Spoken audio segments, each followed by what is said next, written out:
ಟುನಿಯ ಮನೆಯಲ್ಲಿ ತರಕಾರಿ ಬೆಳೆ. ಪಕ್ಷಿಗಳ ಗ್ರಾಮದಲ್ಲಿ ಆ ವರ್ಷ ಬಿಸಿಲು ತುಂಬಾನೇ ಜಾಸ್ತಿ ಇತ್ತು. ಅಲ್ಲಿರುವ ಹೊಲಗಳು ಮಾತ್ರವಲ್ಲದೆ ಅಡವಿಯಲ್ಲಿರುವ ಮರಗಳು, ಗಿಡಗಳು, ಬಳ್ಳಿಗಳು ಎಲ್ಲಾನು ಒಣಗಿ ಹೋಗ್ತಾ ಇತ್ತು. ಪಕ್ಷಿಗಳಿಗೆ ಫ್ರೆಶ್ ಆಗಿರುವ ತಾಜಾವಾಗಿರುವ ತರಕಾರಿಗಳೇ ಸಿಗ್ತಾ ಇರಲಿಲ್ಲ. ತರಕಾರಿಗಳು ಕೂಡ ಬಾಡಿನೇ ಹೋಗಿತ್ತು.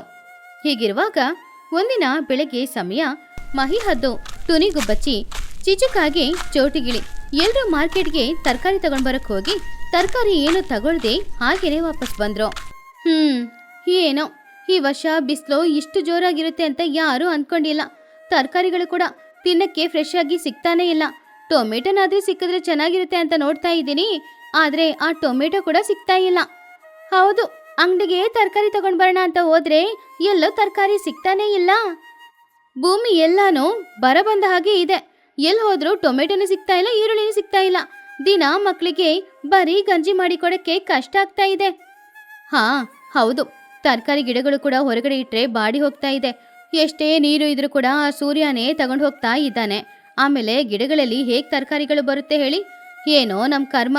ಈ ಬೇಸಿಗೆ ಕಾಲದಲ್ಲಿ ನಾವು ಇದೇ ರೀತಿ ಕಷ್ಟಪಡ್ತಾ ಇರಬೇಕೋ ಏನೋ. ಹಾಗಂತ ಎಲ್ಲರೂ ಹೇಳ್ತಾ ಇದ್ದಿದ್ದನ್ನ ಕೇಳಿ ಚಿಚುಕಾಗೆ, ಯಾಕೆ ಈ ರೀತಿ ತರಕಾರಿ ಇಲ್ಲ ಅಂತ ಎಲ್ಲರೂ ಕಷ್ಟಪಡ್ತಾ ಇದ್ದೀರಾ? ತರಕಾರಿ ಇಟ್ಕೊಂಡೆ ಅಡುಗೆ ಮಾಡಬೇಕಾ ಏನೋ? ಮನೆಯಲ್ಲಿ ಅಕ್ಕಿ ಇದೆ ತಾನೇ, ಗಂಜಿ ಮಾಡಿ ಕುಡೀರಿ. ನಾನು ದಿನ ನನ್ನ ಮಗ ಚಿನ್ನುಗೆ ಬರೀ ಗಂಜಿನೇ ಮಾಡಿ ಕೊಡೋದು. ಹಣ ಖರ್ಚು ಮಾಡಿ ತರಕಾರಿ ಎಲ್ಲ ತಗೊಂಡು ಬರೋಕ್ಕೆ ನನ್ನಿಂದ ಆಗಲ್ಲ. ನೀನು ಹಣನ ಉಳಿತಾಯ ಮಾಡೋದಕ್ಕೆ ನೋಡ್ತಾ ಇದೆಯಾ ಚಿಚು? ಮಕ್ಕಳಿಗೆ ಬರೀ ಗಂಜಿ ಕೊಟ್ಟರೆ ಮೈಗೆ ಏನು ಬಲ ಬರಲ್ಲ. ಸ್ವಲ್ಪನಾದರೂ ತರಕಾರಿ ಕೊಟ್ರೇನೆ ಅವ್ರಿಗೆ ಬಲ ಬರೋದು. ಆದರೆ ಅದಕ್ಕೂ ಹೊರಗಡೆ ತರಕಾರಿ ಸಿಗ್ಬೇಕಲ್ವಾ? ಸರಿ, ನಾನು ಮನೆಗೆ ಹೋಗ್ತೀನಿ. ನನ್ನ ಮಗಳು ಬುಜ್ಜಿ ನನಗೋಸ್ಕರ ಕಾಯ್ತಾ ಇರ್ತಾಳೆ. ಹಾಗೆ ಟುನಿ ಬರಿಕೈಯಲ್ಲೇ ಮನೆಗೆ ಹೋದ್ಲು. ಅಲ್ಲಿ ಬುಜ್ಜಿ ಹಸುವಿಂದ ಕಾಯ್ತಾ ಇದ್ಲು. ಮನೆಗೆ ಹೋದ ಟುನಿಗುಬ್ಬಚ್ಚಿ ಕೂತ್ಕೊಂಡು ಯೋಚನೆ ಮಾಡ್ತಾ ಇದ್ದಾಗ ಅವಳಿಗೊಂದು ಅದ್ಭುತವಾದ ಐಡಿಯಾ ಸಿಕ್ತು. ಆವಾಗ ಬುಜ್ಜಿಗುಬ್ಬಚ್ಚಿ, ಅಮ್ಮ, ನನಗೆ ಹಸುವಾಗ್ತಾ ಇದೆ ಅಮ್ಮ. ಇವತ್ತು ಕೂಡ ಆ ಮೊಸರನ್ನ ನೀರ್ ಸಾರು ಬೇಡ. ನನಗೆ ಒಳ್ಳೆ ತರಕಾರಿ ಸಾರು ತಿನ್ಬೇಕಂತ ಅನಿಸ್ತಿದೆ. ಬದನೆಕಾಯಿ ಸಾರು ಬೇಕು ನನಗೆ. ಬುಜ್ಜಿ, ನಾನೇನಮ್ಮ ಮಾಡೋದು? ಸಂತೆಗೆ ಹೋದ್ರೆ ಅಲ್ಲಿ ಎಲ್ಲೂ ಕೂಡ ತರಕಾರಿನೇ ಇಲ್ವಲ್ಲ. ಹಾಗಾದ್ರೆ ನಾವೇ ತರಕಾರಿ ಬೆಳೆಸ್ಬೋದು ಅಲ್ವಾ ಅಮ್ಮ? ಟುನಿ ಯೋಚನೆ ಮಾಡಿ, ಇದು ಒಳ್ಳೆ ಐಡಿಯಾನೇ. ಆದರೆ ಹೊರಗಡೆ ಬಿಸಿಲು ಜಾಸ್ತಿ ಇದೆ ಅಲ್ವಾ? ಒಂದು ನಿಮಿಷ ಇರು. ಹೊರಗಡೆ ಯಾಕೆ ಗಿಡಗಳನ್ನ ಇಡಬೇಕು? ಮನೆಯೊಳಗಡೆ ತುಂಬ ಜಾಗ ಇದೆ. ಕಿಟಕಿಯಿಂದ ಮನೆಯೊಳಗಡೆ ಗಾಳಿನೂ ಬಿಸಿಲು ಬರುತ್ತೆ. ಹಾಗಾದರೆ ತರಕಾರಿ ಗಿಡಗಳನ್ನು ಮನೆಯೊಳಗಡೆ ಇಟ್ಟು ಬೆಳೆಸಿದ್ರೆ ತುಂಬ ಚೆನ್ನಾಗಿ ಬೆಳೆಯುತ್ತೆ ಅಲ್ವಾ? ಬುಜ್ಜಿ ಸಂತೋಷದಿಂದ, ವಾವ್, ಕರೆಕ್ಟೇ ಅಮ್ಮ. ಮನೆಯೊಳಗಡೆ ಜಾಸ್ತಿ ಬಿಸಿಲಿರಲ್ಲ, ನೀರು ಬೇಕಾದಷ್ಟು ನಾವು ಇದ್ರೆ ಸಾಕು. ಆವಾಗ ಗಿಡಗಳು ತುಂಬ ಚೆನ್ನಾಗಿರುತ್ತೆ, ತರಕಾರಿಗಳು ಕೂಡ ತುಂಬ ಚೆನ್ನಾಗಿ ಬೆಳೆಯುತ್ತೆ. ಹೌದು ಬುಜ್ಜಿ, ನಾನು ಇವಾಗಲೇ ಮನೇಲಿಟ್ಟಿರುವ ಸ್ವಲ್ಪ ತರಕಾರಿ ಬೀಜಗಳನ್ನು ತಗೊಂಡು ಬರ್ತೀನಿ. ಒಂದೊಂದು ತೊಟ್ಟಿಯಲ್ಲಿ ನಾವು ಒಂದೊಂದು ಬೀಜಗಳನ್ನು ಹಾಕಿ ತರಕಾರಿ ಬೆಳೆಸೋಣ. ಟುನಿ ಹಾಗೂ ಬುಜ್ಜಿ ಇಬ್ರು ಸೇರಿ ಸಂತೆಗೆ ಹೋಗಿ ಸುಮಾರು ತೊಟ್ಟಿಗಳನ್ನ ತಗೊಂಡು ಬಂದು ಅವರ ಮನೆಯಲ್ಲಿಟ್ಟು ಅದರಲ್ಲಿ ಒಳ್ಳೆ ಮಣ್ಣನ್ನ ತುಂಬಿಸಿ ಬೀಜಗಳನ್ನ ಕೂಡ ಹಾಕಿದ್ರು. ಆಮೇಲೆ ಪ್ರತಿದಿನ ಟುನಿ ಹಾಗೂ ಬುಜ್ಜಿ ಇಬ್ರು ಕೂಡ ಆ ತೊಟ್ಟಿಗಳಿಗೆ ಮರೆಯದೆ ಸಾಕಾದಷ್ಟು ನೀರನ್ನ ಉಯ್ತಾ ಇದ್ರು. ಹಾಗೆ ದಿನಗಳು ಹೋಗ್ತಾ ಇತ್ತು. ಮೆಲ್ಲೆ ಮೆಲ್ಲೆ ಹಾಕಿದ ಬೀಜಗಳು ಎಲ್ಲಾನು ಮೊಳಕೆ ಬಂದು ಚಿಕ್ಕ ಚಿಕ್ಕ ಗಿಡಗಳಾಗಿ ಬದಲಾಯಿತು. ಕೆಲವು ತಿಂಗಳಿನ ನಂತರ ಆ ಗಿಡಗಳು, ಬಳ್ಳಿಗಳು ಎಲ್ಲಾನು ದೊಡ್ಡದಾಗಿ ಬೆಳೆದು ಬಳ್ಳಿಗಳಲ್ಲಿ ಸೋರೆಕಾಯಿಗಳು ಹಾಗೂ ಹೀರೆಕಾಯಿಗಳು ಬೆಳೀತು. ತೊಟ್ಟಿಗಳಲ್ಲಿ ಬದನೆಕಾಯಿ, ಟೊಮೆಟೊ, ಆಮೇಲೆ ಹಸಿಮೆಣಸು ಎಲ್ಲಾನು ಬೆಳೆದು ಇವಾಗ ಮನೆನೇ ದೊಡ್ಡ ತೋಟದ ತರ ಕಾಣಿಸ್ತಾ ಇತ್ತು. ಮನೆಯಡು ಗಿಡಗಳು, ಬಳ್ಳಿಗಳು ಇರೋದ್ರಿಂದ ಇವಾಗ ಮನೆಯೊಳಗಡೆ ಯಾವುದೇ ಒಂದು ಸೆಕೆನೂ ಇಲ್ಲದೆ ಎಸಿ ಹಾಕಿದ ರೂಮ್ ತರಾನೇ ಇತ್ತು. ಹೀಗಿರುವಾಗ ಒಂದಿನ ಚೋಟು ಹಾಗೂ ಮಹಿಹದ್ದು ಇಬ್ರು ಕೂಡ ಟುನಿನ ನೋಡೋದಕ್ಕೋಸ್ಕರ ಅವಳ ಮನೆಗೆ ಬಂದಿದ್ರು. ಟುನಿ, ಟುನಿ, ಎಲ್ಲಿದೀಯಾ? ಆವಾಗ ಮಹಿಹದ್ದು ಆಶ್ಚರ್ಯದಿಂದ, ಅರೆ, ಇದು ಟುನಿಯ ಮನೆನಾ? ಇಲ್ಲ ನಾವೆಲ್ಲಾದ್ರೂ ತೋಟಕ್ಕೆ ಬಂದಿದೀವ ಚೋಟು? ಅಲ್ಲಿ ನೋಡು, ಇದು ಮನೆ ತರನೇ ಇಲ್ಲ, ಯಾವುದೋ ಒಂದು ದೊಡ್ಡ ತೋಟದೊಳಗಡೆ ಬಂದ ಹಾಗೆ ಇದೆ. ಆವಾಗ ಟುನಿ ತರಕಾರಿ ಕೊಯ್ಕೊಂಡು, ಅರೆ ಮಹಿ, ಚೋಟು, ಬನ್ನಿ ಬನ್ನಿ, ಬಂದ್ ಕೂತ್ಕೊಳ್ಳಿ. ಮಹಿ, ಇದು ಮನೆನೋ ತೋಟನೋ ಎರಡನೋ ನನಗೆ ಒಂದೇ ಅಲ್ವಾ? ಆವಾಗ ಅಲ್ಲಿರುವ ಟೊಮೆಟೊ ಹಣ್ಣುಗಳನ್ನೆಲ್ಲ ನೋಡಿ ಚೋಟು, ವಾವ್ ಟುನಿ, ಇದೇನಿದು? ಇಷ್ಟು ಟೊಮೆಟೊ, ಇಷ್ಟು ಬದನೆಕಾಯಿ, ಇದನ್ನ ನಾನು ಮಾರ್ಕೆಟಲ್ಲೂ ಕೂಡ ನೋಡ್ಲೇ ಇಲ್ಲ. ಆಹಾಹಾ, ಅದ್ರಲ್ಲೂ ಕೂಡ ಈ ತರಕಾರಿಗಳು ಎಲ್ಲಾನು ತುಂಬಾನೇ ಫ್ರೆಶ್ ಆಗಿದೆ. ಹೌದು, ಹೊರಗಡೆ 40 ಡಿಗ್ರಿಯಲ್ಲಿ ಬಿಸಿಲು ಹೊಡಿತಾ ಇದೆ. ಎಲ್ಲರ ಮನೇನೋ ಅವನ್ ತರ ಬಿಸಿ ಬಿಸಿಯಾಗಿದೆ, ಆದ್ರೆ ನಿನ್ ಮನೆ ನೋಡು ಎಸಿ ಹಾಕಿರೋ ತರ ಎಷ್ಟು ತಣ್ಣಗಿದೆ ಅಂತ. ಆವಾಗ ಟುನಿ ಸಂತೋಷದಿಂದ, ಇದು ಬುಜ್ಜಿ ಕೊಟ್ಟ ಐಡಿಯಾ ಮಹಿ. ಅವಳೆ ತರಕಾರಿ ಗಿಡಗಳು ಹೊರಗಡೆ ಇಟ್ರೆ ಬಾಡಿ ಹೋಗುತ್ತೆ ಅಲ್ವಾ, ಅದಕ್ಕೆ ಮನೆಯೊಳಗಡೆ ಇಡೋಣ ಅಂತ ಹೇಳಿದ್ಲು. ಅವಳ ಐಡಿಯಾ ಚೆನ್ನಾಗಿತ್ತು. ನಾನು ಸರಿ ಅಂತ ಮನೆಯೊಳಗಡೆ ತೊಟ್ಟಿಗಳನ್ನ ಇಟ್ಟು ಅದ್ರಲ್ಲಿ ಬೀಜಗಳನ್ನ ಹಾಕಿ ನೀರು ಇದೆ ಅಷ್ಟೇ. ಸರಿ, ಈ ತರಕಾರಿಗಳು ಚೆನ್ನಾಗಿದೆ, ನಿಮ್ ಯಾರಿಗೆ ಎಷ್ಟ್ ಬೇಕೋ ಅಷ್ಟು ತಗೊಂಡ್ ಹೋಗಿ. ಥ್ಯಾಂಕ್ಸ್ ಟೋನಿ, ಈ ಬಿಸಿಲು ಕಾಲದಲ್ಲಿ ಇಂಥ ತರಕಾರಿಗಳು ಸಿಗೋದು ಒಂದು ದೊಡ್ಡ ವರಾನೆ. ಹಾಗೆ ಟೋನಿ ಆ ಊರಲ್ಲಿದ್ದ ಗೆಳತಿಯರು ಎಲ್ಲರನ್ನ ಬರಕೇಳಿ ಅವರಿಗೆ ತರಕಾರಿಗಳನ್ನ ಕೊಟ್ಟು ಕಳಿಸ್ತಾ ಇದ್ಲು. ಈ ವಿಷಯ ಊರಿಡೀ ಹರಡ್ತಾ ಇತ್ತು.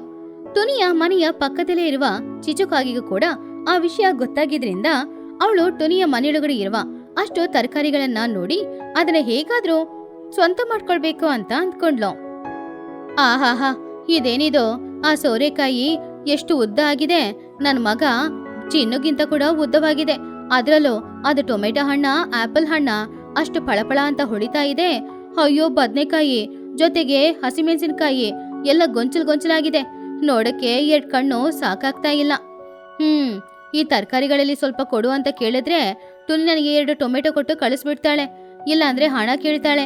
ಅದಕ್ಕೆ ಬದಲಾಗಿ ನಾನು ಇವತ್ತು ರಾತ್ರಿನೇ ಟುನಿ ಮನೆಯೊಳಗಡೆ ನುಗ್ಗಿ ಈ ತರಕಾರಿ ಎಲ್ಲಾನು ಕದ್ಕೊಂಡ್ ಬಂದ್ಬಿಟ್ರೆ ಮನೆಗೆ ಬೇಕಾದಷ್ಟು ತರಕಾರಿಗಳನ್ನ ಮನೇಲಿಟ್ಕೊಂಡು ಉಳಿದಿದ್ದನ್ನ ಮಾರ್ಕೆಟಲ್ಲಿ ಮಾರ್ಬೋದು. ಆವಾಗ ಕೈ ತುಂಬ ಹಣನ ಸಂಪಾದನೆ ಮಾಡ್ಬೋದು. ಹಾಗೆ ಚಿಚುಕಾಗೆ ಮನ್ಸಲ್ಲಿ ಒಂದು ಪ್ಲಾನ್ ಅನ್ನ ಹಾಕೊಂಡ್ಲು. ಆ ದಿನ ರಾತ್ರಿ ಊರಲ್ಲಿ ಎಲ್ರೂ ಮಲಗಿ ನಿದ್ರೆ ಮಾಡ್ತಾ ಇದ್ದಾಗ ಚಿಚುಕಾಗೆ ಮಾತ್ರ ಯಾರಿಗೂ ಗೊತ್ತಿಲ್ಲದೆ ಎದ್ದು ಒಂದು ಚೀಲನ ತಗೊಂಡು ಟುನಿಯ ಮನೆ ಹತ್ತಿರ ಬಂದ್ಲು. ಆ ಸಮಯದಲ್ಲಿ ಟುನಿ ಬುಜ್ಜಿ ಇಬ್ರು ಕೂಡ ಗಾಢ ನಿದ್ರೆಯಲ್ಲಿದ್ರು. ತರಕಾರಿಗಳು ಎಲ್ಲಾನು ಪಳಪಳ ಅಂತ ಹೊಳಿತಾ ಇತ್ತು. ಆವಾಗ ಚಿಚುಕಾಗೆ ಶಬ್ದನೇ ಮಾಡದೆ ಮೆಲ್ಲೆ ಟುನಿಗುಬ್ಬಚ್ಚಿಯ ಮನೆಯೊಳಗಡೆ ಹೋದ್ಲು. ಅಲ್ಲಿ ಬೆಳೆದಿರುವ ಎಲ್ಲಾ ತರಕಾರಿಗಳನ್ನ ನೋಡಿ ಅವಳು ತುಂಬಾನು ಆಶ್ಚರ್ಯಪಟ್ಲು. ಅಮ್ಮಯ್ಯ, ಮನೆಯೊಳಗಡೆ ಬಂದಾಯ್ತು. ಮನೆ ಎಸಿ ಹಾಕಿರೋ ತರ ತಂಪಗಿದೆ. ಆ ದೊಡ್ಡ ಸೋರೆಕಾಯಿಯಲ್ಲಿ ಅದನ್ನ ಮೊದ್ಲು ಕೊಯ್ಬೇಕು. ಹಾಗೆ ಚಿಚುಕಾಗೆ ದೊಡ್ಡ ಸೋರೆಕಾಯಿ ಎಲ್ಲಿದೆ ಅಂತ ಹುಡ್ಕೊಂಡು ಹೋಗ್ತಾ ಇದ್ಲು. ಆವಾಗ ಅವಳು ಬಳ್ಳಿಯಲ್ಲಿದ್ದ ಒಂದು ದೊಡ್ಡ ಸೋರೆಕಾಯಿನ ತಕ್ಷಣ ಕಟ್ ಮಾಡಿದ್ಲು. ಅಮ್ಮಯ್ಯ, ಸಿಕ್ತು ದೊಡ್ಡ ಸೋರೆಕಾಯಿ. ಇದನ್ನ ಇಟ್ಕೊಂಡು 1 ವಾರಕ್ಕೆ ಬೇಳೆ ಹಾಕಿ ಬೇಯಿಸ್ಬೋದು. ಇದನ್ನ ಇವಾಗ್ಲೇ ತಗೊಳ್ತೀನಿ. ಹಾಗೆ ಚಿಚುಕಾಗೆ ಆ ದೊಡ್ಡ ಸೋರೆಕಾಯಿನ ಒಂದು ಚೀಲದಲ್ಲಿ ಹಾಕೊಂಡ್ಲು. ಆಮೇಲೆ ಒಂದೊಂದಾಗಿ ಸೋರೆಕಾಯಿ, ಹೀರೆಕಾಯಿ ಎಲ್ಲಾನು ಅವಳು ಕೊಯ್ಯಕ್ಕೆ ಶುರು ಮಾಡಿದ್ಲು. ಆದ್ರೆ ಕತ್ರಿ ಇಟ್ಕೊಂಡು ಅವಳು ಕಟ್ ಮಾಡ್ಲಿಲ್ಲ. ಅದಕ್ಕೆ ಬದಲಾಗಿ ಎಲ್ಲಾ ಕಾಯಿಗಳನ್ನ ಹಿಡಿದು ಎಳಿತಾ ಇದ್ಲು. ಎಲ್ಲಾನು ಎಳಿತಾ ಇದ್ದಾಗ ಆ ಸ್ಪೀಡ್ಗೆ ಆ ಬಳ್ಳಿಗಳು ಎಲ್ಲಾನು ಚಿಚುಕಾಗಿಯ ಮೇಲೆ ಬಂದು ಬಿದ್ದೋಯ್ತು. ಬಳ್ಳಿಗಳ ಜೊತೆ ಆ ಸೋರೆಕಾಯಿಗಳು, ಹೀರೆಕಾಯಿಗಳು ಕೂಡ ಅವಳ ತಲೆ ಮೇಲೆ ಬಿದ್ದಿದ್ರಿಂದ ಅವಳು ಜೋರಾಗಿ ಕಿರ್ಚಕ್ಕೆ ಶುರು ಮಾಡಿದ್ಲು. ಅಯ್ಯಯ್ಯೋ, ನನ್ ತಲೆ ಹೋಯ್ತು, ಕಾಪಾಡಿ ಅಂತ ಜೋರಾಗಿ ಕಿಚ್ಚಾಡ್ತಾ ಇದ್ಲು. ಆ ಬಳ್ಳಿಗಳಿಂದ ತಪ್ಪಿಸ್ಕೊಳ್ಳೋದಕ್ಕೋಸ್ಕರ ಕೈಕಾಲು ಎಲ್ಲಾನು ಅಡ್ಡ ಅಡ್ಡ ಮಾಡ್ತಾ ಇದ್ದಾಗ ಎಲ್ಲಾನು ಅವ್ರ ಕೈಗಳಿಗೆ ಸುತ್ಕೊಳ್ತು. ಆಮೇಲೆ ಆ ಬಳ್ಳಿಗಳು ಎಲ್ಲಾನು ಮೆಲ್ಲೆ ಮೇಲೆ ಹೋಗ್ತಾ ಇತ್ತು. ಹಾಗೆ ಹೋಗುವಾಗ ಚಿಚುನ ಕೂಡ ಮೇಲೆ ಎಳ್ಕೊಂಡ್ ಹೋಯ್ತು. ಅಯ್ಯಯ್ಯೋ, ಯಾರಾದ್ರೂ ಬನ್ನಿ, ನನ್ನನ್ ಕಾಪಾಡಿ. ಈ ಬಳ್ಳಿಗಳೆಲ್ಲ ಹಾವು ತರ ನನ್ನ ಕಾಲನ್ನ ಸುತ್ಕೊಂಡಿದೆ, ನನ್ನನ್ನ ನೇತಾಕ್ಬಿಟ್ಟಿದೆ. ಅಯ್ಯೋ, ಕೆಳಗಡೆ ಬಿದ್ರೆ ನನ್ ತಲೆ ಒಡ್ದೋಗುತ್ತೆ. ಚಿಚುಕಾಗಿ ರಾತ್ರಿ ಇಡೀ ಆ ಬಳ್ಳಿಯಲ್ಲಿ ಹಾಗೇನೆ ನೇತಾಡ್ತಾನೆ ಇದ್ಲ. ಮರುದಿನ ಬೆಳಗ್ಗೆ ಇನ್ನು ಚಿಚು ಹಾಗೇನೆ ನೇತಾಡ್ತಾ ಇದ್ದ ಆ ಸಮಯದಲ್ಲಿ ಆವಾಗ್ಲೇ ನಿದ್ರೆಯಿಂದ ಎದ್ದು ಬಂದ ಟುನಿಗುಬ್ಬಚ್ಚಿ ಹಾಗೂ ಬುಜ್ಜಿಗುಬ್ಬಚ್ಚಿ ಹಾಲಲ್ಲಿ ಅವರ ತೋಟದ ಪರಿಸ್ಥಿತಿ ನೋಡಿ ಆಶ್ಚರ್ಯಪಟ್ರು. ಆವಾಗ ಬುಜ್ಜಿ ತಲೆನ ಮೇಲೆ ಎತ್ತಿ ನೋಡಿದಾಗ ಅಲ್ಲಿ ಒಂದು ಕಪ್ಪಾದ ರೂಪ ಬಳ್ಳಿಯಲ್ಲಿ ಸಿಕ್ಕಾಕೊಂಡು ನೇತಾಡ್ತಾ ಇತ್ತು. ಅದನ್ನ ನೋಡಿದ ಬುಜ್ಜಿಗುಬ್ಬಚ್ಚಿ, ಅಮ್ಮ, ಇದೇನಮ್ಮ ಇದು? ಮೇಲಿಂದ ಬಳ್ಳಿಯಲ್ಲಿ ದೊಡ್ಡ ಬದ್ನೆಕಾಯಿ ನೇತಾಡ್ತಾ ಇದೆ. ಅದನ್ನು ಕಪ್ಪು ಬಣ್ಣದಲ್ಲಿದೆ. ಇಷ್ಟು ದೊಡ್ಡ ರಾಕ್ಷಸ ಬದ್ನೆಕಾಯಿನ ನಾನು ನೋಡಿದೇ ಇಲ್ವಲ್ಲಮ್ಮ. ಬದ್ನೆಕಾಯ? ಇದ್ ನೋಡಕ್ಕೆ ಬದ್ನೆಕಾಯಿ ತರನೇ ಇಲ್ವಲ್ಲ. ಇರು, ಏನು ಅಂತ ಹತ್ರ ಹೋಗಿ ನೋಡ್ತೀನಿ. ಹಾಗಂತ ಟುನಿ ಹತ್ರ ಹೋಗಿ, ಅಯ್ಯೋ ಬುಜ್ಜಿ, ಇದು ಬದ್ನೆಕಾಯಿ ಅಲ್ಲ, ಇದು ನಮ್ ಚಿಚು. ಆವಾಗ ಬುಜ್ಜಿ, ಚಿಚು ಅತ್ತೆನಾ? ಚಿಚು ಅತ್ತೆ, ಏನ್ ಮಾಡ್ತಾ ಇದ್ದೀರಾ? ಇಲ್ಲಿ ಬಳ್ಳಿಗಳಲ್ಲಿ ಯಾಕೆ ನೇತಾಡ್ತಾ ಇದ್ದೀರಾ? ಓ, ಇಲ್ಲಿರೋ ಗಿಡಗಳಿಗೆಲ್ಲ ನೀವು ಗೊಬ್ಬರ ಹಾಕೋದಕ್ಕೋಸ್ಕರ ಬಂದಿದ್ದೀರಾ? ಹಾಗಂತ ಹೇಳ್ತಾ ಇದ್ದಾಗ ಚಿಚುಕಾಗೆ ತುಂಬಾನು ಕಷ್ಟಪಟ್ಟು, ಅಯ್ಯೋ, ನನ್ ಗೊಬ್ಬರ ಹಾಕಕ್ಕೆ ಬಂದಿಲ್ಲ, ತರಕಾರಿನ ಕದಿಯಕ್ ಬಂದೆ. ಗೊತ್ತಿಲ್ದೆ ಈ ಬಳ್ಳಿಗಳಲ್ಲಿ ಸಿಕ್ಕಾಕೊಂಡೆ. ಟುನಿ, ಕೈ ಮುಗಿತೀನಿ, ನನ್ನನ್ ಕಾಪಾಡು ಟುನಿ. ಟುನಿ ತಕ್ಷಣ ಹೋಗಿ ಚಿನ್ನು, ಮಹಿ, ಚೋಟು ಎಲ್ಲರನ್ನ ಅವಳ ಮನೆಗೆ ಕರ್ಕೊಂಡ್ ಬಂದ್ಲು. ಬಂದವರು ಎಲ್ರು ಕೂಡ ನೇತಾಡ್ತಾ ಇದ್ದ ಚಿಚುಕಾಗೆನ ನೋಡಿ ಹೊಟ್ಟೆ ಹಿಡ್ಕೊಂಡು ಜೋರಾಗಿ ನಗಾಡ್ತಾ ಇದ್ರು. ಆವಾಗ ಅವಳ ಪರಿಸ್ಥಿತಿಯನ್ನು ನೋಡಿದ ಚೋಟುಗೆ ನಗುನ ಕಂಟ್ರೋಲ್ ಮಾಡ್ಕೊಳಕ್ ಆಗ್ಲೇ ಇಲ್ಲ. ಏನ್ ಚಿಚು ಇದು, ಒಳ್ಳೆ ಸೋರೆಕಾಯಿ ತರ ನೇತಾಡ್ತಾ ಇದೆಯಾ ಬಳ್ಳಿಯಲ್ಲಿ? ಅಯ್ಯೋ ದೇವ್ರೆ, ಈ ರೀತಿ ನೇತಾಡ್ಬೇಕು ಅಂತ ನಿನಗೇನು ಆಸೆನಾ? ಚಿಚು, ಟೊನಿ ಕಷ್ಟಪಟ್ಟು ಬೆಳೆಸಿರುವ ಈ ತರಕಾರಿಗಳನ್ನ ಕದಿಯಕ್ ಬಂದು ನೀನ್ ಈ ರೀತಿ ಸಿಕ್ಕಾಕೊಂಡಿದ್ಯಲ್ಲ, ನಿನಗೆ ಸ್ವಲ್ಪನೂ ನಾಚಿಕೆ ಆಗಲ್ವಾ ಇನ್ನೊಬ್ರ ಕಷ್ಟನ ಈ ರೀತಿ ಕತ್ಕೊಳಕ್ಕೆ? ಪಾಪ ಚಿನ್ನು ಬೇಜಾರಿಂದ, ಅಮ್ಮ ಯಾಕಮ್ಮ ಎಲ್ಲರ ಮುಂದ್ಗಡೆನೂ ಹೀಗೆ ಅವಮಾನ ಮಾಡಿಸ್ತಾ ಇದೆಯಾ ನನ್ನನ್ನ? ಈ ಕದಿಯೋ ಬುದ್ಧಿ ನಿನಗೆ ಯಾಕಮ್ಮ ಬಂತೋ? ಹಣ ಕೊಟ್ಟು ತರಕಾರಿ ತಗೊಳ್ಬೋದಾಗಿತ್ತಲ್ವಾ? ಚಿನ್ನು ಅಡ್ವೈಸ್ ಮಾಡೋದೆಲ್ಲ ಆಮೇಲೆ ಇರ್ಲಿ ಕಣೋ. ನಾನು ರಾತ್ರಿ ಇಡೀ ನೇತಾಡ್ತಾನೆ ಇದ್ದೀನಿ ಕಣೋ, ನನಗೆ ವಾಂತಿ ಬರೋ ತರ ಇದೆ. ದಯವಿಟ್ಟು ಯಾರಾದ್ರೂ ನನ್ನನ್ನ ಕಾಪಾಡಿ. ಟೋನಿ, ಸಾರಿ, ಇನ್ ಮುಂದೆ ನಾನು ಖಂಡಿತ ಈ ರೀತಿ ತರಕಾರಿ ಕದಿಯಕ್ ಬರಲ್ಲ. ದಯವಿಟ್ಟು ನನ್ನನ್ನ ಕಾಪಾಡು ಟೋನಿ. ಆವಾಗ ಟೋನಿ ನಗುತ್ತಾ, ಅಯ್ಯೋ ಚಿಚ್ಚು, ಪರವಾಗಿಲ್ಲ, ನೀನು ತರಕಾರಿ ಬೇಕು ಅಂತ ಕೇಳಿದ್ರೆ ನಿನಗೆ ಬೇಕಾದಷ್ಟು ತರಕಾರಿಗಳನ್ನ ನಾನೇ ಕೊಡ್ತಾ ಇದ್ದೆ. ಈ ರೀತಿ ಕದಿಯೋದು ಯಾಕೆ ಹೇಳು? ಸರಿ, ಬೇಜಾರ್ ಮಾಡ್ಕೊಳ್ಬೇಡ. ಕಷ್ಟಪಟ್ಟು ದುಡಿದ್ರೆ ನೀನು ಇದಕ್ಕಿಂತ ಇನ್ನೂ ಒಳ್ಳೆ ತರಕಾರಿ ಗಿಡಗಳನ್ನ ಬೆಳೆಸ್ಬೋದು. ಹಾಗೆ ಎಲ್ರೂ ಸೇರಿ ತುಂಬಾನು ಕಷ್ಟಪಟ್ಟು ಚಿಚುಕಾಗೆನ ಸುತ್ಕೊಂಡಿದ್ದ ಆ ಬಳ್ಳಿಗಳನ್ನೆಲ್ಲ ಬೇರೆ ಮಾಡಿ ಚಿಚುಕಾಗೆನ ಕಾಪಾಡಿ ಅವಳನ್ನ ಒಂದ್ ಜಾಗದಲ್ಲಿ ಕರ್ಕೊಂಡು ಹೋಗಿ ಕೂರ್ಸಿ ಅವಳಿಗೆ ಕುಡಿಯಕ್ಕೆ ನೀರನ್ನು ಕೊಟ್ರು. ಅವಳು ಕೂಡ ನೀರ್ ಕುಡಿದು ಸೈಲೆಂಟ್ ಆಗಿ ಕೂತ್ಕೊಂಡಿದ್ಲು. ಆವಾಗ ಚಿಚು ಆಯಾಸದಿಂದ, ನನ್ನನ್ನ ಕ್ಷಮಿಸ್ಬಿಡಿ, ನಾನು ಮಾಡಿದ್ದು ತಪ್ಪೆ, ಅದಕ್ಕೆ ಈ ಶಿಕ್ಷೆನ ಅನುಭವಿಸ್ತಾ ಇದ್ದೀನಿ. ನಾನು ಎಲ್ಲಾ ತರಕಾರಿಗಳನ್ನ ಕದ್ಕೊಂಡ್ಬೇಕು ಅಂತ ಅನ್ಕೊಂಡೆ, ಆದ್ರೆ ಈ ರೀತಿ ಸಿಕ್ಕಾಕೊಳ್ತೀನಿ ಅಂತ ನಾನು ಅನ್ಕೊಂಡಿರ್ಲಿಲ್ಲ. ಅದಕ್ಕೆ ಚೋಟು, ಇಲ್ ನೋಡ್ ಚಿಚು, ಯಾವಾಗ್ಲೂ ಇನ್ನೊಬ್ರ ಕಷ್ಟನ ಕದಿಬೇಕು ಅಂತ ಅನ್ಕೊಳ್ಬಾರ್ದು. ತುನಿ ಈ ಗಿಡಗಳನ್ನ ಬೆಳೆಸಕ್ಕೆ ಎಷ್ಟು ಕಷ್ಟಪಟ್ಟಿರ್ತಾಳೆ ಹೇಳು? ನೀನ್ ಈ ರೀತಿ ಮಾಡೋದು ತಪ್ಪಲ್ವಾ? ಹೌದು, ತಪ್ಪೆ, ಇನ್ಮುಂದೆ ಖಂಡಿತ ಮಾಡಲ್ಲ. ಟೋನಿ, ನನ್ನನ್ನ ಕ್ಷಮಿಸ್ಬಿಡೋ, ನಾನು ಇನ್ಮುಂದೆ ಈ ರೀತಿ ಮಾಡಲ್ಲ. ಹಾಗಂತ ಹೇಳಿ ಚಿಚುಕಾಗಿ ಚಿನ್ನನ ಕರ್ಕೊಂಡು ಅಲ್ಲಿಂದ ಹೋದ್ಲು. ಆವಾಗ ಉಳಿದ ಪಕ್ಷಿಗಳು ಎಲ್ರೂ ರಾತ್ರಿ ಇಡೀ ಚಿಚುಕಾಗೆ ತರಕಾರಿಯ ತರ ನೇತಾಡ್ತಾ ಇರೋದನ್ನ ನೆನ್ಸಿ ಅವ್ರೆಲ್ರೂ ಕೂಡ ಜೋರಾಗಿ ನಗಾಡ್ತಾ ಇದ್ರು. ಬೇಸಿಗೆ ಕಾಲದಲ್ಲಿ ಗುಹೆಯಲ್ಲಿ ಕುಟುಂಬ. ಆನಂದಪುರ ಅನ್ನುವ ಊರಿನಲ್ಲಿ ಇದು ಏಪ್ರಿಲ್ ತಿಂಗಳು ಅನ್ನೋದ್ರಿಂದ ಬಿಸಿಲು ತುಂಬಾನೇ ಜಾಸ್ತಿ ಇತ್ತು. ಆ ಊರಿನಲ್ಲಿದ್ದ ನದಿ, ಕೊಳ, ಕೆರೆ ಯಾವುದ್ರಲ್ಲೂ ನೀರಿಲ್ಲದೆ ಎಲ್ಲಾನು ಬತ್ತಿ ಹೋಗಿತ್ತು. ಪಕ್ಷಿಗಳು ಆ ಬಿಸಿಲು ತಡ್ಕೊಳಕ್ಕಾಗದೆ ತುಂಬಾ ಕಷ್ಟಪಡ್ತಾ ಇದ್ರು. ಆ ಊರನ್ನ ಬಿಟ್ಟು ಬೇರೆ ಊರಿಗೆ ಅವರು ವಲಸೆ ಹೋಗ್ತಾ ಇದ್ರು. ಹೀಗಿರುವಾಗ ಟೋನಿ ಗುಬ್ಬಚ್ಚಿ ಹಾಗೂ ಬುಜ್ಜಿ ಗುಬ್ಬಚ್ಚಿ ಅವ್ರ ಮನೆ ಅಂಗಳದಲ್ಲಿ ನಿಂತ್ಕೊಂಡಿದ್ರು. ಅವರ ಕೈಯಲ್ಲಿ ಒಂದು ಹಳೆ ಪೆಟ್ಟಿಗೆ ಇತ್ತು. ಅದರಲ್ಲಿ ಅವರು ಹಾಕೊಳ್ಳುವ ಬಟ್ಟೆಗಳು, ಕೆಲವು ಪಾತ್ರೆಗಳು, ಹಾಗೆ ತಿನ್ನಕ್ಕೆ ಸ್ವಲ್ಪ ಆಹಾರನೂ ಇತ್ತು. ಟೋನಿ ಗುಬ್ಬಚ್ಚಿಯ ಕಣ್ಣಿಂದ ಕಣ್ಣೀರು ಸುರಿತಿತ್ತು. ನೋಡಿದ್ಯಾ ಬುಜ್ಜಿ, ಒಂದ್ ಕಾಲದಲ್ಲಿ ನಮ್ಮ ಮನೆಯಲ್ಲಿ AC, ಫ್ಯಾನು ಎಲ್ಲಾನು ಇತ್ತು. ನಿನ್ನ ಹುಟ್ಟಿದಬ್ಬಕ್ಕೆ ಊರಲ್ಲಿರುವ ಎಲ್ಲರನ್ನ ಮನೆಗ್ ಬರಕೇಳಿ ಊಟ ಹಾಕ್ತಾ ಇದ್ದೆ. ಆದ್ರೆ ಇವಾಗ ನಮ್ಮೂರಿನಲ್ಲಿ ತಿನ್ನಕ್ಕೆ ಆಹಾರ ಇಲ್ಲ, ಕುಡಿಯಕ್ಕೆ ನೀರಿಲ್ಲ. ಆದ್ರಿಂದ ನಮ್ಮೂರನ್ ಬಿಟ್ಬಿಟ್ಟು ಬೇರೆ ಊರಿಗೆ ಹೋಗ್ತಾ ಇದೀವಿ. ಈ ಮಣ್ಣನ್ನ ಬಿಟ್ಬಿಟ್ಟು ಹೋಗ್ಬೇಕು ಅಂದ್ರೇನೆ ನನಗ್ ಪ್ರಾಣ ಹೋದ ಹಾಗೆ ಇದೆ. ಆವಾಗ ಟೋನಿಯ ಭುಜದ ಮೇಲೆ ಕೈ ಹಾಕಿ ಬುಜ್ಜಿ, ಅಮ್ಮ, ನಾವು AC, ಫ್ಯಾನ್ ಎಲ್ಲಾನು ಇಟ್ಕೊಂಡು ಸೌಕರ್ಯವಾಗಿ ಬದುಕಿದ್ದು ಒಂದ್ ಕಾಲ. ಆ ಕಾಲನ ಮನ್ಸಲ್ಲಿ ಇಟ್ಕೊಂಡು ಇವಾಗ ಇದೇ ಊರಲ್ಲಿ ಬಾಳ್ಬೇಕು ಅಂದ್ರೆ ಆ ಸೂರ್ಯ ನಮ್ಮನ್ನ ಬೂದಿ ಮಾಡ್ಬಿಡ್ತಾನೆ ಅಮ್ಮ. ನಾವು ಕಲ್ಲಾಗಿ ಬದ್ಲಾಗ್ಬೇಕು.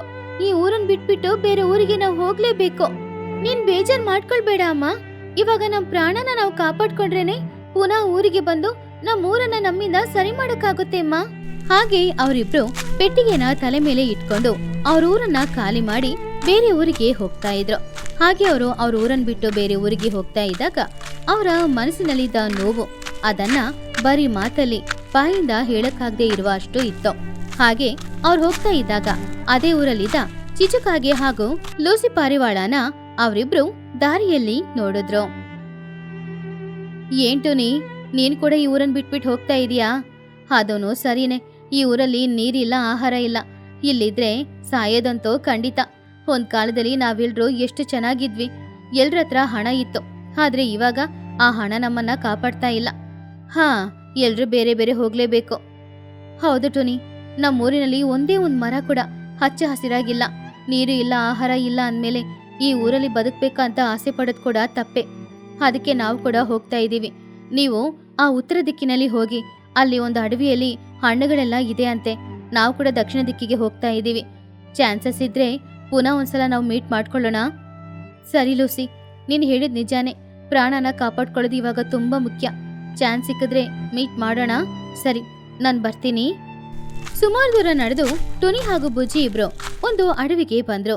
ಟುನಿಗೆ ತುಂಬಾನೇ ಸುಸ್ತಾಗಿರೋದ್ರಿಂದ ಅವಳೊಂದು ಮರದ ನೆರಳಲ್ಲಿ ಕೂತ್ಕೊಂಡು ವಿಶ್ರಾಂತಿ ತಗೊಳ್ತಾ ಇದ್ಲು. ಆವಾಗ ಅವಳಿಗೆ ತುಂಬಾ ದಾಹನೋ ಹಸಿವು ಆಗ್ತಾ ಇತ್ತು. ಅಮ್ಮಯ್ಯ ಬುಜ್ಜಿ, ಈ ಅಡವಿಯಲ್ಲಿ ಎಷ್ಟು ತಂಪಾಗಿ ಗಾಳಿ ಬೀಸ್ತಾ ಇದೆ ನೋಡು. ಹಾ, ಇಲ್ಲಿ ಖಂಡಿತ ಆಹಾರನೂ ಸಿಗುತ್ತೆ. ಇನ್ ಮುಂದೆ ನಾವು ಎಲ್ಲೇ ಬಾಳ್ಬೋದು. ಆದ್ರೆ ಇವಾಗ ನನಗ್ ತುಂಬಾ ದಾಹ ಆಗ್ತಾ ಇದೆ, ಹಸುವಾಗ್ತಿದೆ. ಏನ್ ಮಾಡೋದೋ ಅರ್ಥ ಆಗ್ತಾ ಇಲ್ಲ. ಅಮ್ಮ, ನೀನ್ ಇಲ್ಲೇ ಕೂತ್ಕೊಂಡಿರೋ.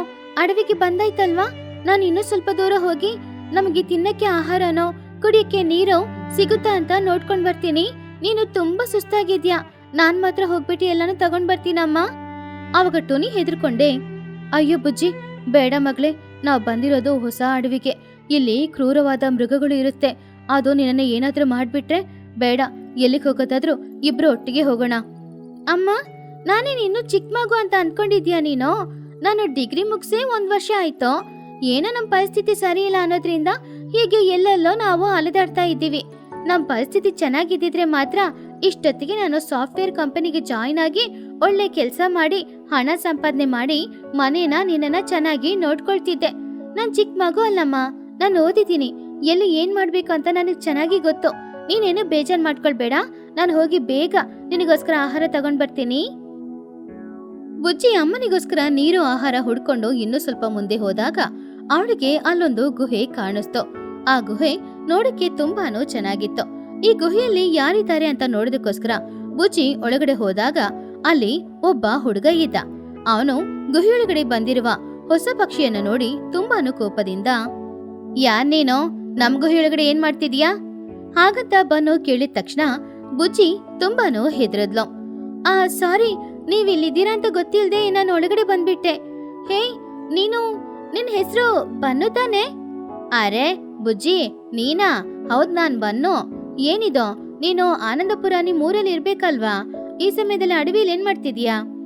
ಇಲ್ಲ ಬನ್ನು, ನಮ್ಮ ಅಮ್ಮ ನಾನು ಇಬ್ರು ನಮ್ಮೂರಲ್ಲಿ ನೀರಿಗೆ ಆಹಾರಕ್ಕೆ ಕಷ್ಟ ಅನ್ನೋದ್ರಿಂದ ಅಡವಿಗೆ ಬಂದಾಗ ಈ ಗುಹೆನ ನಾನ್ ನೋಡ್ದೆ. ನಮ್ಮ ಅಮ್ಮನಿಗೆ ದಾಹ ಆಯ್ತಿತ್ತ, ಆಹಾರ ತಗೊಂಡ್ ಬರಕ್ ಬಂದಾಗ ನಿನ್ನ ನೋಡ್ದೆ ನಾನು. ಹೌದು, ನೀನು ಈ ಗುಹೆಯಲ್ಲೇ ಇದೀಯಾ? ನಿಮ್ ಗುಹೆ ನೋಡಕ್ಕೆ ತುಂಬಾನೇ ಚೆನ್ನಾಗಿದೆ. ಏನೋ ಅಂದ್ರೆ ಚಿಕ್ಕಮ್ಮ ಹೊರಗಡೆ ಕೂತ್ಕೊಂಡಿದ್ದಾರಾ? ಯಾಕೆ? ಅವ್ರನ್ ಕೂಡ ಒಳಗಡೆ ಕರ್ಕೊಂಡ್ ಬರ್ಬೋದಾಗಿತ್ತಲ್ವಾ? ಅಮ್ಮ ಅಮ್ಮ, ಸ್ವಲ್ಪ ಬಾ, ಹೊರಗಡೆ ಬಂದ್ ನೋಡು ನಮ್ ಮನೆಗ್ ಯಾರ್ ಬಂದಿದ್ದಾರೆ ಅಂತ. ಆವಾಗ್ಲೇ ಚೋಟಿಗಿಳಿ ಮನೆಯೊಳಗಡೆಯಿಂದ ಹೊರಗಡೆ ಬಂದ್ಲು. ಅವಳು ಬುಜ್ಜಿನ ನೋಡಿ ತುಂಬಾನು ಆಶ್ಚರ್ಯಪಟ್ಲು.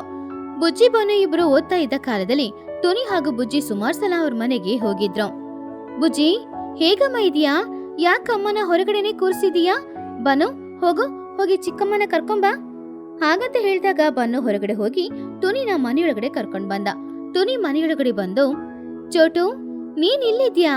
ಎಷ್ಟ್ ದಿನ ಆಯ್ತು ನೀವ್ ಇಲ್ಲಿಗ್ ಬಂದು? ಅರೆ, ಈ ಗುಹೆ ಏನು ಅರಮನೆ ತರನೇ ಇದೆ. ತುಂಬಾ ಚೆನ್ನಾಗಿದೆ ಈ ಮನೆ. ಇಲ್ಲಿ ತುಂಬಾ ತಂಪಾಗಿನೇ ಇದೆ ಅಲ್ವಾ? ಎಸಿ ಹಾಕಿರೋ ಹಾಗೆ. ಅಮ್ಮಯ್ಯ, ಈ ಗುಹೆಯೊಳಗಡೆ ಬಂದ್ಮೇಲೆನೆ ನನಗೆ ಪ್ರಾಣ ಬಂದ ಹಾಗೆ ಇದೆ. ಟುನಿ ಹಾಗೂ ಬುಜ್ಜಿ ಇಬ್ರು ಸ್ವಲ್ಪ ಹೊತ್ತು ಅಲ್ಲಿ ವಿಶ್ರಾಂತಿ ತಗೊಂಡ್ರು. ಚೋಟು ಹಾಗೂ ಬನ್ನು ಇಬ್ರು ಅವ್ರಿಗೆ ಕುಡಿಯಕ್ಕೆ ನೀರು, ಸ್ವಲ್ಪ ಅಡವಿ ಹಣ್ಣುಗಳನ್ನ ಕೊಟ್ರು. ಆ ಅಡವಿ ಹಣ್ಣುಗಳು ಜೇನಿಗಿಂತ ತುಂಬಾನು ಸಿಹಿಯಾಗಿತ್ತು. ಟುನಿ, ಏನ್ ಮಾಡೋದು? ನಮ್ಮ ಊರಿನಲ್ಲಿ ಕಷ್ಟ, ಅದಕ್ಕೆ ಅಡವಿಗೆ ಬಂದಿದ್ದೀವಿ. ಅಡವಿಗೆ ಹೋಗ್ಬೇಡಿ, ಅಲ್ಲಿ ಕ್ರೂರ ಮೃಗಗಳು ಇರುತ್ತೆ, ಅಪಾಯ ಅಂತ ಹೇಳಿದ್ರು. ಆದ್ರೆ ಆ ಕ್ರೂರ ಮೃಗಗಳಿಗೆ ನಾವ್ ಯಾವ್ದೇ ಹಾನಿ ಮಾಡ್ಲಿಲ್ಲ ಅಂದ್ರೆ ಅವುಗಳು ಕೂಡ ನಮಗೆ ಹಾನಿ ಮಾಡಲ್ಲ. ನಿನ್ನೆ ರಾತ್ರಿ ನಮ್ ಗುಹೆ ಹೊರಗಡೆನೆ ಒಂದ್ ಕರಡಿ ಸುತ್ತಾಡ್ತಾ ಇತ್ತು. ಪಾಪ ದಾಹ ಆಯ್ತ ಏನೋ ನೀರಿಗೋಸ್ಕರ ಬಂದಿತ್ತು. ಆದ್ರೆ ಅದ್ ನಮ್ಮನ್ನ ಏನು ಮಾಡ್ಲೇ ಇಲ್ಲ ಗೊತ್ತಾ? ನಿಜನಾ? ಕರಡಿ ಬಂದಿತ್ತಾ? ಬನ್ನು, ನಿನಗ್ ಭಯ ಆಗ್ಲಿಲ್ವೇನೋ? ಅಯ್ಯೋ, ಭಯ ಯಾಕೆ ಬುಜ್ಜಿ? ಅವುಗಳು ನಮ್ಮನ್ನ ಏನು ಮಾಡಲ್ಲ. ಹೊರಗಡೆ ಮನುಷ್ಯರಿದ್ದಾರೆ ನೋಡು, ಅವರೇ ಸರಿ ಇಲ್ಲ. ಅವರೇ ನಮ್ಮನ್ನ ಏನಾದ್ರೂ ಮಾಡ್ತಾರೆ. ಇಲ್ಲಿ ನದಿ ತೀರದಲ್ಲಿ ಹೋಗಿ ಕೂತ್ಕೊಂಡಿದ್ರೆ ಜಿಂಕೆಗಳು ಬಂದು ಹುಲ್ ತಿಂತಾ ಇರುತ್ತಾ, ಅದನ್ನ ನೋಡಕ್ಕೆ ಎಷ್ಟ್ ಕಣ್ ಸಾಲಲ್ಲ. ನಾವು ಕೂಡ ಅದೇ ನದಿಯಿಂದ ನೀರ್ ತಗೊಂಡ್ ಬಂದು ಕುಡಿತಾ ಇದೀವಿ. ಅದು ಫ್ರಿಜ್ಜಲ್ಲಿ ಇಟ್ಟಿರೋ ನೀರ್ಗಿಂತ ತುಂಬಾ ತಣ್ಣಗಿರುತ್ತೆ ಗೊತ್ತಾ? ಒಂದು ವಾರದ ನಂತರ ಅಡವಿಯಲ್ಲಿ ಆಹಾರಕ್ಕೋಸ್ಕರ ಬುಜ್ಜಿ ಗುಬ್ಬಚ್ಚಿ ತಿರ್ಗಾಡ್ಕೊಂಡು ಹೋಗ್ತಾ ಇದ್ದಾಗ ಆವಾಗ್ಲೇ ಆ ಅಡವಿಯಲ್ಲಿ ತುಂಬಾನು ಸುಸ್ತಾಗಿ ಚಿಚುಕಾಗೆ ಹಾಗೂ ಲೂಸಿ ಪಾರಿವಾಳ ಇಬ್ರು ನಿಂತ್ಕೊಂಡಿರೋದನ್ನ ನೋಡಿ ಅವರ ಹತ್ತಿರ ಹೋದ್ಲು. ಅರೆ ಚಿಚ್ಚು ಅತ್ತೆ, ಲೂಸಿ ಆಂಟಿ, ನೀವಿಬ್ರು ಎಲ್ಲೇನ್ ಮಾಡ್ತಾ ಇದ್ದೀರಾ? ನೀವ್ ಬೇರೆ ಜಾಗಕ್ಕೆ ತಾನೇ ಹೋದ್ರಿ, ಆದ್ರೆ ನಿಮ್ ಕೈಯಲ್ಲಿ ಯಾವುದೇ ವಸ್ತುನೇ ಇಲ್ಲ. ಆವಾಗ ಚಿಚ್ಚು ತುಂಬಾ ಸುಸ್ತಾಗಿ, ಬುಜ್ಜಿ, ಏನಂತ ಹೇಳದಮ್ಮ, ನಮ್ಮೂರನ್ ದಾಟಿ ಹೋದ್ಮೇಲೆ ಎಲ್ಲಿ ಹೊಡೆದ್ರು ಕೂಡ ಯಾವುದೇ ಅಡವಿನೂ ಇಲ್ಲ. ಎಲ್ಲ ಒಂದೇ ಮರಳು ಭೂಮಿ ತರ ಇದೆ. ನಮ್ ಕೈಯಲ್ಲಿದ್ದ ಪೆಟ್ಟಿಗೆನ ಆ ಜಾಗದಲ್ಲಿ ಕಳ್ಳರು ಕದ್ಕೊಂಡು ಹೋದ್ರು. ತಿನ್ನಕ್ಕೆ ಆಹಾರ ಇಲ್ದೆ, ಕುಡಿಯಕ್ಕೆ ನೀರಿಲ್ದೆ, ಎಲ್ಲೋ ತಂಪಾದ ಗಾಳಿ ಬೀಸ್ತಾ ಇತ್ತು ಅಂತ ಈ ಕಡೆ ಬಂದಿದೀವಮ್ಮ. ಅಯ್ಯೋ ಆಂಟಿ, ಬೇಜಾರ್ ಮಾಡ್ಕೊಳ್ಬೇಡಿ. ನಾನು ನಮ್ಮ ಅಮ್ಮ ಇಬ್ರು ನನ್ನ ಫ್ರೆಂಡ್ ಮನೆಯಲ್ಲಿ ಇದ್ದೀವಿ. ಆ ಮನೆ ತುಂಬಾನೇ ಚೆನ್ನಾಗಿರುತ್ತೆ. ಅದನ್ ಗುಹೆ ಎಸಿ ಹಾಕದಾಗಿ ತುಂಬಾ ತಣ್ಣಗಿರುತ್ತೆ. ನೀವು ಕೂಡ ಬನ್ನಿ, ನಿಮ್ಮಿಬ್ರನ್ನ ಕೂಡ ನಾನು ಆ ಗುಹೆಗೆ ಕರ್ಕೊಂಡು ಹೋಗ್ತೀನಿ. ಹಾಗೆ ಬುಜ್ಜಿ ಜೊತೆ ಸೇರಿ ಅವರಿಬ್ರು ಕೂಡ ಗುಹೆಯೊಳಗಡೆ ಹೋದ್ರು. ಅಲ್ಲಿ ಚೋಟು ಹಾಗೂ ಟೋನಿ ಇಬ್ರು ಅವರನ್ನ ಸಂತೋಷದಿಂದ ಸ್ವಾಗತ ಮಾಡಿ ಕರ್ಕೊಂಡು ಹೋದ್ರು. ಅಲ್ಲಿ ಅವರಿಬ್ರು ಕೂಡ ಚೋಟಿಗೆ ಸಹಾಯ ಮಾಡ್ತಾ ಇದ್ರು. ಟೋನಿ, ನಮ್ಮನ್ನ ಕ್ಷಮಿಸ್ಬಿಡು. ಊರಲ್ಲಿದ್ದಾಗ ನಾನ್ ಶ್ರೀಮಂತೆ, ನೀನ್ ಶ್ರೀಮಂತೆ ಅಂತ ಒಬ್ರತ್ರ ಒಬ್ರು ಸರಿಯಾಗಿ ಮಾತಾಡ್ಕೊಳ್ದೆ ಒಬ್ರಿಗೆ ಒಬ್ರು ವಿರುದ್ಧವಾಗಿ ಬಾಳ್ತಾ ಇದ್ವಿ. ಆದ್ರೆ ಈ ಬರಗಾಲ ನಮ್ಮನ್ನ ಎಲ್ಲರನ್ನ ಸಮಾನ ಅಂತ ತೋರ್ಸಿದೆ. ಇನ್ ಮುಂದ್ಗಡೆ ಯಾವಾಗ್ಲೂ ನಾನು ಹಣದ ಅಹಂಕಾರದಿಂದ ನಡ್ಕೊಳ್ಳೋದಿಲ್ಲ. ಹಾಗೆ ಸುಮಾರು ದಿನಗಳು ಹೋಯ್ತು. ಆ ಗುಹೆಯಲ್ಲಿ ಎಲ್ರೂನು ತುಂಬಾ ಸಂತೋಷವಾಗಿ ಅವ್ರ ಜೀವನಾನ ಬಾಳ್ತಾ ಇದ್ರು. ಪ್ರತಿದಿನ ಸಂಜೆ ಸಮಯ ಬುಜ್ಜಿ ಹಾಗೂ ಬನ್ನು ಇಬ್ರು ಕೂಡ ಆ ಗುಹೆಯ ಹೊರಗಡೆ ಕೂತ್ಕೊಂಡು ಹೊರಗಡೆ ಎಲ್ಲ ನಡೆಯೋದನ್ನ ನೋಡ್ತಾ ಇದ್ದಾಗ ಅಲ್ಲಿ ಜಿಂಕೆಗಳು, ಆನೆಗಳು ಎಲ್ಲಾನು ಸಂತೋಷವಾಗಿ ಅವ್ರ ಜೀವನಾನ ಬಾಳ್ತಾ ಇದ್ರು. ಅವರು ಇವ್ರನ್ನ ನೋಡಿ ಹೆದರ್ಲೇ ಇಲ್ಲ, ಇವರು ಕೂಡ ಅವುಗಳನ್ನ ನೋಡಿ ಹೆದರ್ಲೇ ಇಲ್ಲ. ಅವುಗಳು ಕೂಡ ನಮ್ ತರನೇ ಈ ಅಡವಿಯಲ್ಲಿ ಬಾಳ್ತಾ ಇದೆ ಅಂತ ಅವರಿಬ್ರು ತುಂಬಾನೇ ಸಂತೋಷ ಪಡ್ತಿದ್ರು. ಬುಜ್ಜಿ, ನೋಡಿದ್ಯಾ, ನಮ್ಮೂರಲ್ಲಿದ್ದ ಮರಗಳನ್ನೆಲ್ಲ ಕಡ್ದಿದ್ರಿಂದಾನೆ ಇವಾಗ ಅಲ್ಲಿ ಬಿಸಿಲು ಜಾಸ್ತಿಯಾಗಿ ಆಹಾರ ತಿಂಡಿ ಏನು ಇಲ್ದೆ ಈ ಅಡವಿಗೆ ಪುನಃ ಓಡ್ಕೊಂಡು ಬಂದಿದ್ದೀವಿ. ಅಡವಿಯಲ್ಲಿ ನೋಡು ಎಷ್ಟು ತಂಪಾದ ವಾತಾವರಣ. ಇಲ್ಲಿ ನೀರಿಗೆ, ಆಹಾರಕ್ಕೆ ಯಾವುದೇ ಕಷ್ಟನೂ ಇಲ್ಲ. ಹಾ, ಆ ಊರಲ್ಲಿ ಬಾಳೋದ್ಕಿಂತ ಇಲ್ಲಿ ಬಾಳೋದೆ ತುಂಬಾ ಚೆನ್ನಾಗಿದೆ ಅಂತ ನನಗೆ ಅನಿಸ್ತಾ ಇದೆ. ನಿಜಾನೇ ಕಣೋ, ಒಂದ್ ಕಾಲದಲ್ಲಿ ಅದು ಕೂಡ ಅಡವಿನೇ ಅಲ್ವಾ? ಆ ಅಡವಿಯಲ್ಲಿದ್ದ ಮರಗಳನ್ನೆಲ್ಲ ಕಡ್ದು ಇವಾಗ ಸಿಟಿಯಾಗಿ ಬೆಳೆಸಿದ್ರಿಂದಾನೇ ಅಲ್ಲಿ ಆಹಾರ ತಿಂಡಿಗೆ ಎಲ್ಲಾನು ಕೊಡ್ತೆ. ನಾವ್ ಯಾಕೆ ಪುನಃ ನಮ್ಮೂರನ್ನ ಸರಿ ಮಾಡ್ಬಾರ್ದು? ನಾವು ಓದಿರೋರಲ್ವಾ? ಸುಮಾರು ಗಿಡಗಳನ್ನ ಅಲ್ಲಿ ಇಡ್ಬೇಕು. ಹಾಗೇನೆ ಮಳೆ ನೀರನ್ನ ವೇಸ್ಟ್ ಮಾಡದೆ ಅದನ್ನ ನಾವು ಜೋಪಾನವಾಗಿ ಇಟ್ಕೊಳ್ಳಿಕ್ಕೆ ಏನಾದ್ರೂ ಏರ್ಪಾಡು ಮಾಡ್ಬೇಕು. ದೊಡ್ಡವ್ರಿಗೆ ಈ ವಿಷಯದ ಬಗ್ಗೆ ಹೇಳ್ಬೇಕು. ಆವಾಗ ತಾನೇ ಅವರು ನಮಗ್ ಸಹಾಯ ಮಾಡೋದು. ಹೀಗಿರುವಾಗ ಒಂದಿನ ಗುಡುಗು ಮಿಂಚು ಶಬ್ದದೊಂದಿಗೆ ಜೋರಾಗಿ ಮಳೆ ಸುರಿಯಕ್ಕೆ ಶುರುವಾಯಿತು. ಆ ಮಳೆಯನ್ನ ನೋಡಿದ ಊರಿನ ಪಕ್ಷಿಗಳು ಎಲ್ರೂ ಕೂಡ ಇನ್ಮುಂದೆ ನಮ್ಗೆ ಯಾವುದೇ ಕಷ್ಟನೂ ಇಲ್ಲ ಅಂತ ಹೇಳಿ ಸಂತೋಷ ಪಟ್ರು. ನದಿ, ಕೆರೆ, ಬಾವಿಯಲ್ಲೆಲ್ಲ ನೀರು ತುಂಬಿಕೊಳ್ತು. ಇವಾಗ ಪಕ್ಷಿಗಳು ಎಲ್ರೂ ಕೂಡ ಹೊರಗಡೆ ಬಂದು ಕೂತ್ಕೊಂಡು ಸುರಿತಾ ಇದ್ದ ಆ ಮಳೆನ ನೋಡಿ ಸಂತೋಷ ಪಡ್ತಾ ಇದ್ರು. ಮರುದಿನಾನೇ ಪಕ್ಷಿಗಳು ಎಲ್ರೂ ಕೂಡ ಅವರ ಊರಿಗೆ ಹೊರಟ್ರು. ಚೋಟು, ನಿನಗೆ ನಾವು ಥ್ಯಾಂಕ್ಸ್ ಹೇಳ್ಬೇಕು.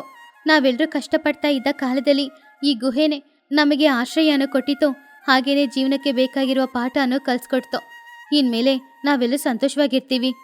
ಹೌದು ಟೋನಿ, ಊರಲ್ಲಿದ್ದಾಗ ಒಬ್ರು ಇನ್ನೊಬ್ರ ಹತ್ರ ಇರೋ ಹಣನ ನೋಡ್ಕೊಂಡು ಹೊಟ್ಟೆ ಕಿಚ್ಪಡ್ತಾ ಇದ್ವಿ. ಅವ್ರವ್ರ ಹತ್ರ ಇರುವ ಹಣನ ನೋಡ್ಕೊಂಡು ಎಲ್ಲೋ ಗರ್ವದಿಂದ ಸುತ್ತಾಡ್ತಾ ಇದ್ವಿ. ಇನ್ ಮುಂದೆ ಹಾಗಿದ್ರೆ ಪ್ರಯೋಜನ ಇಲ್ಲ. ಒಬ್ರಿಗೊಬ್ರು ಸಹಾಯ ಮಾಡ್ಕೊಳ್ಬೇಕು. ಹಾಗೆ ಬದುಕಿದ್ರೇನೆ ನಮ್ಮೂರು ಚೆನ್ನಾಗಿರುತ್ತೆ, ನಾವು ಕೂಡ ಅಲ್ಲಿ ಬಾಳ್ಬೋದು. ಹಾಗಂತ ಹೇಳಿ ಅವರೆಲ್ಲರೂ ಆ ಗುಹೆಗೂ ಚೋಟುಗೂ ಧನ್ಯವಾದ ತಿಳಿಸಿ ಅವ್ರ ಊರಿಗೆ ಹೊರಟ್ರು. ಹೋಗೋ ದಾರಿಯಲ್ಲಿ ಸುಮಾರು ಜಿಂಕೆಗಳಿರೋದನ್ನ ನೋಡಿದ್ರು. ಆ ಜಿಂಕೆಗಳನ್ನ ನೋಡ್ಕೊಂಡು ಸಂತೋಷವಾಗಿ ಅವುಗಳು ಕೂಡ ನಮ್ಮ ತರನೇ ಬಾಳ್ತಾ ಇದೆ ಅಂತ ಅಂದ್ಕೊಂಡು ಹೋಗ್ತಾ ಇದ್ರು. ಹಾಗೆ ಸ್ವಲ್ಪ ಸಮಯದಲ್ಲಿ ಅವರು ಅವ್ರ ಊರಿಗೆ ಬಂದು ಸೇರಿದ್ರು. ಆ ದಿನದಿಂದ ಆ ಊರನ್ನ ಸರಿ ಮಾಡೋದಕ್ಕೋಸ್ಕರ ಊರಿನಲ್ಲಿ ಎಲ್ಲಾ ಕಡೆನೂ ಮರಗಳನ್ನ ಗಿಡಕ್ಕೆ ಶುರು ಮಾಡಿದ್ರು. ಮಳೆ ನೀರನ್ನ ಸೇಕರಿಸುವ ಆ ಪ್ಲಾನ್ನ ಹಾಕಿದ್ರು. ಆದ್ರಿಂದ ಮುಂದಿನ ವರ್ಷ ಅವ್ರಿಗೆ ಬೇಸಿಗೆ ಕಾಲ ಬಂದಾಗ್ಲೂ ಕೂಡ ಆ ಊರಿನಲ್ಲಿ ಆಹಾರಕ್ಕೆ, ನೀರಿಗೆ ಯಾವುದೇ ಕೊರತೆನೋ ಇರಲಿಲ್ಲ. ಎಲ್ಲರೂ ಮುಂದಿನ ವರ್ಷ ತುಂಬಾ ಸಂತೋಷವಾಗಿ ಅದೇ ಊರಿನಲ್ಲಿ ಬಾಳ್ತಾ ಇದ್ರು. ಹೋದ್ ವರ್ಷ ಅವ್ರ ಪಟ್ಟ ಕಷ್ಟಕ್ಕೆ ಆ ಗುಹೆ ಅವ್ರಿಗೊಂದು ಒಳ್ಳೆ ಪಾಠನ ಕಲ್ಸ್ಕೊಟ್ಟಿತ್ತು. ಆದ್ರಿಂದ ಅವರೆಲ್ಲರೂ ತುಂಬಾ ಸಂತೋಷವಾಗಿ ಇವಾಗ ಬಾಳ್ತಾ ಇದ್ರು.